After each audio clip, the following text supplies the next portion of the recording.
Olá, nessa aula vamos falar sobre segurados da Previdência Social, empresa e empregador doméstico. Segurados da Previdência Social. Nós temos basicamente uma grande divisão entre segurados obrigatórios e facultativos. Vamos começar pelos segurados obrigatórios.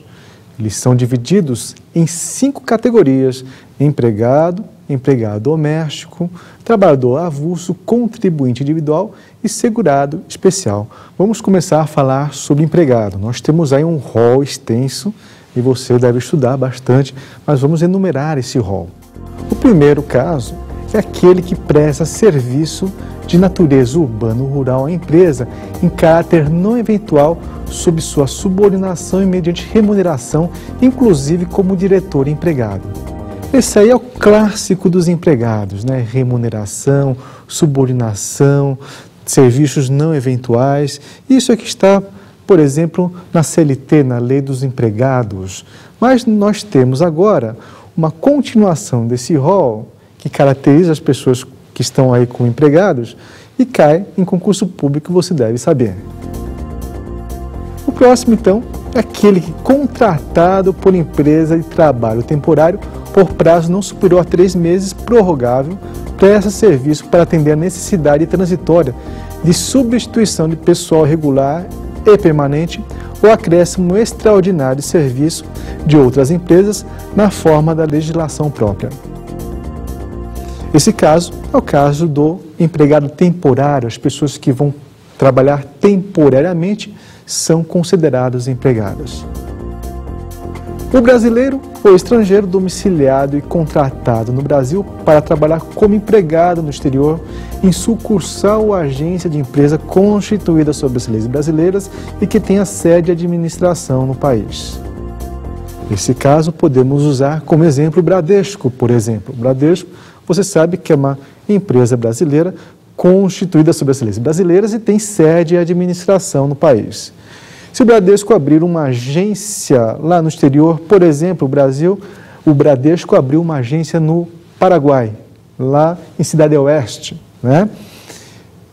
E contratar, tanto faz um brasileiro ou estrangeiro aqui no Brasil, residente no Brasil, para trabalhar nesta agência, este será considerado empregado do regime geral brasileiro, regime geral da Previdência Social Nacional.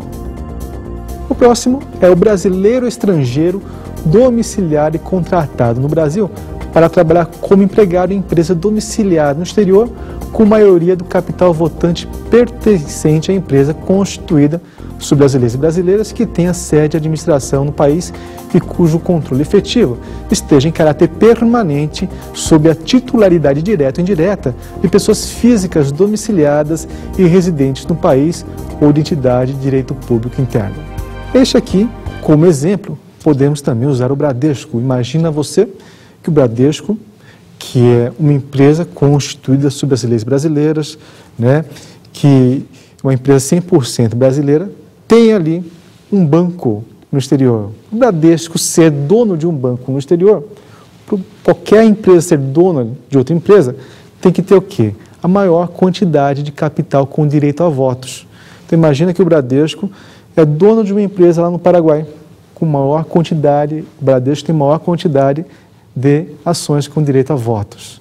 Beleza, então, se for contratado um brasileiro ou estrangeiro no Brasil, contratado domiciliado, para trabalhar nessa empresa na qual o Bradesco é dona, este empregado será considerado, então, né, filiado ao regime geral da Previdência Social Nacional, como empregado, como disse a vocês.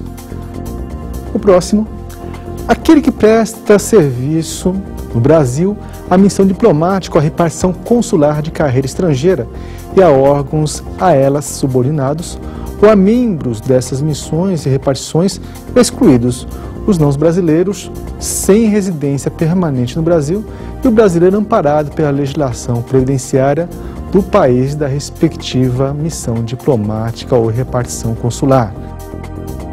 Esse é o caso de uma pessoa que trabalha no consulado estrangeiro, por exemplo, aqui no Brasil. Né? Imagina que você trabalhe no consulado dos Estados Unidos aqui no Brasil.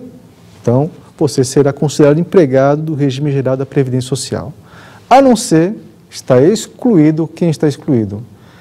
Aquele não brasileiro sem residência permanente aqui no Brasil e o brasileiro, ou não, que esteja já protegido, amparado pela legislação previdenciária daquela embaixada, por exemplo, dos Estados Unidos. A esse caso, são os excluídos do regime geral.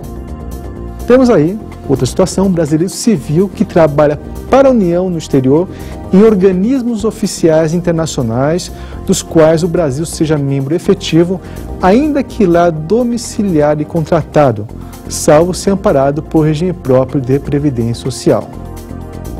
O outro caso é o brasileiro civil que presta serviço à União no exterior, em repartições governamentais brasileiras, lá domiciliado e contratado, inclusive auxiliar local, este desde que, em razão de proibição legal, não possa filiar-se ao sistema previdenciário local.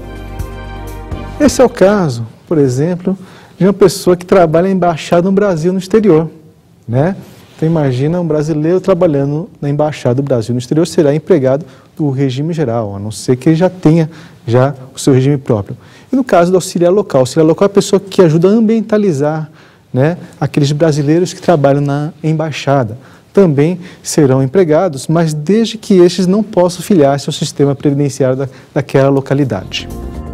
Outro inciso, o bolsista ou estagiário, que presta serviço à empresa em desacordo com a Lei 11.788. Nós estamos falando aqui não do estagiário propriamente dito, nós estamos falando do falso estagiário, que presta serviço em desacordo com a lei dos estágios, né? Porque o estágio serve para ser uma prolongação da sua escola. Se você tem, por exemplo, um estudante de odontologia, estudante de odonto, trabalhando, fazendo estágio num hospital, atendendo pacientes bucomaxilofacial, pacientes com dor de dente, por exemplo, né? Beleza, está cumprindo a função do estágio. Agora imagina você, um estudante de odonto, fazendo estágio como caixa de banco, né? Você está desvirtuando totalmente a função do estágio. O falso estagiário será enquadrado como empregado do regime geral. Servidor da União, Estado, Distrito Federal, Município, incluídas suas autarquias e fundações, ocupante exclusivamente de cargo em comissão, declarado em lei de livre nomeação e exoneração. É o caso daqueles servidores de cargo, entre aspas, de confiança, né? Ele não prestou concurso público como você vai prestar, ele é chamado pelo presidente, pelo governador, a ocupar um cargo de confiança, ele estará vinculado ao regime geral, desde que não ocupe um regime próprio, desde que não ocupe um cargo de provimento efetivo que lhe dê garantia a um regime